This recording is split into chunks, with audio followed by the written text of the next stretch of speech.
Assalamualaikum warahmatullahi wabarakatuh. Alhamdulillahirobbilalamin. Wabillahi nasta'in wa ala alihi wassalatu wassalamu ala asyrofil mursalin sayyidina wa maulana Muhammadin wa ala ali sayyidina Muhammad tamabadu.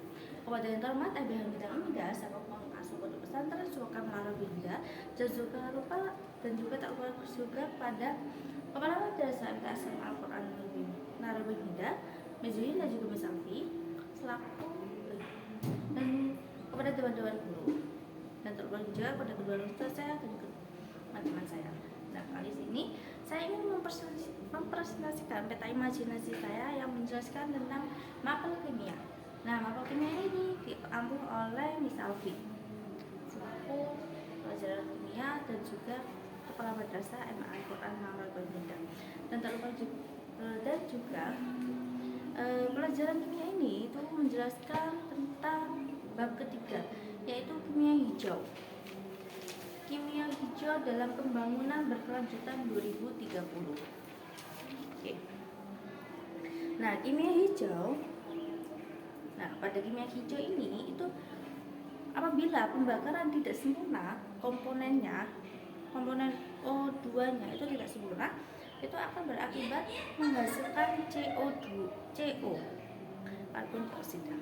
Nah, dan juga apabila perkaratan besi bereaksi dengan udara, nah lama-kelamaan itu akan berkarat.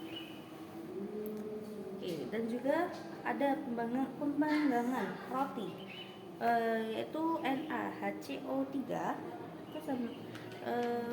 persamaannya itu CO2.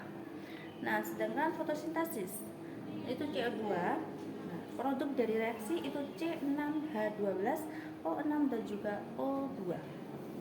Nah, dan cabang kedua itu menjelaskan tentang prinsip kimia hijau. Nah, prinsip kimia hijau di sini itu adanya pencegahan limbah. Nah, pencegahan limbah di sini. Nah, pencegahan limbah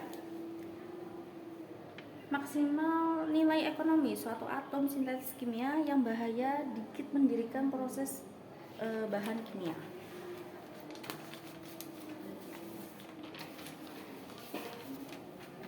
Dan juga yang kedua itu ada gunakan perlarut aman, mendesain dan efisien energi. Bahan baku terbaru itu negatif, bahan turunan kimia. Nah, yang ketiga itu sintesis kimia yang bahayanya itu sedikit. Tadi itu yang mendesain reaksi kimia dan rute sintesis seaman mungkin. Nah, yang selanjutnya mendesain proses yang melibatkan bahan kimia yang aman. Itu memprediksi dan mengevaluasi aspek meliputi sifat fisika, toksisitas dan lingkungan. Menggunakan pelarut dan kondisi reaksi yang lebih aman. Memilih pelarut yang paling aman dalam tiap proses serta meminimalkan jumlah pelarut agar tidak menghasilkan persentase limbah yang besar. Dan juga mendesain efisien energi.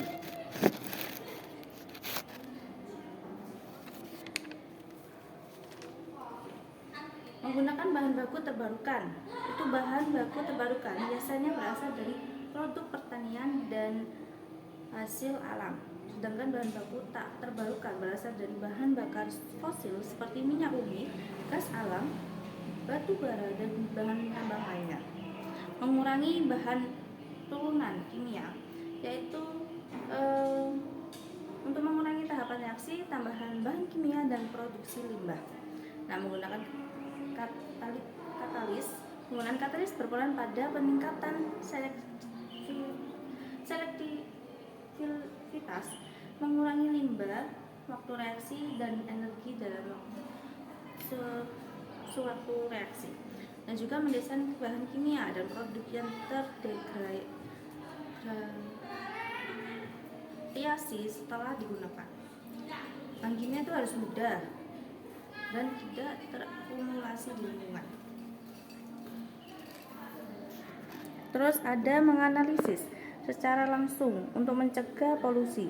yaitu metode analisis yang dilakukan secara real time untuk mencegah pembentukan bahan berbahaya bagi lingkungan. Itu juga ada mencegah potensi kecelakaan. Nah, mencegah potensi kecelakaan ini memilih bahan kimia yang digunakan dalam reaksi kimia dan mengembangkan prosedur untuk menghindari kecelakaan. Oke, selanjutnya ada juga reaksi kimia. Nah, reaksi kimia itu merupakan proses perubahan yang terjadi bila salah satu senyawa itu berubah atau bereaksi dengan senyawa atau unsur lainnya. Itu akan menghasilkan senyawa atau unsur yang baru. Secara molekuler, proses kimia itu selalu disimpulkan dengan persamaan reaksi. Nah, gabungan atom sejenis membentuk molekul unsur. O2 itu oksigen, O3 ozon, H2 itu gas hidrogen, Cl2 itu gas klorin, dan N2 itu nitrogen. Nah, gabungan atom berbeda menghasilkan molekul senyawa, yaitu CO2, CO2 itu gas karbon dioksida, H2O itu air, C6H12O6 itu prosa. Nah, sedangkan untuk menciptakan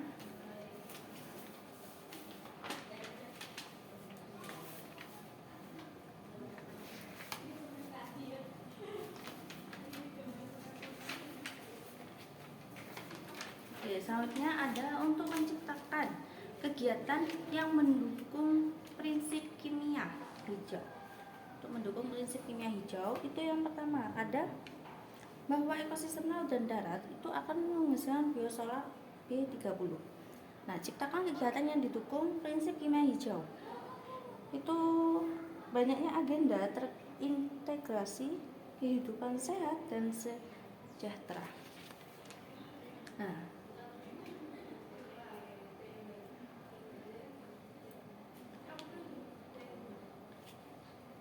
dalam hal ini Presiden Joko Widodo mengakselerasi penerapan biosolar 30 B30 yang dimulai pada penghujung tahun 2019. Nah, ini pemerintah melalui Kementerian Energi dan Sumber Daya Mineral ESDM resmi mengimplementasi B30 di Indonesia. Biosolar B30 sebagai bahan bakar nabati untuk mesin atau motor diesel adalah lanjutan dari biosolar 20.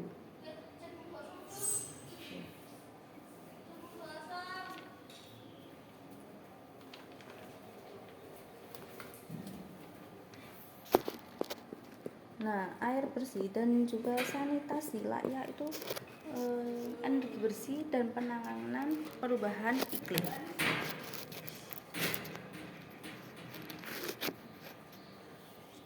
Oke, selanjutnya ada Indonesia telah berupaya untuk menerapkan prinsip ini, yaitu dengan cara mengurangi ketergantungan terhadap sumber energi fosil untuk menjaga kelestarian lingkungan. Oke, cukup sekian presentasi saya kali ini. Mohon maaf bila kurang lebihnya. Saya di sini juga masih belajar. Mohon maaf bila kalian tidak paham. Nah, dari saya akhiri. Wassalamualaikum warahmatullahi wabarakatuh. Oke, goodbye. See you next time.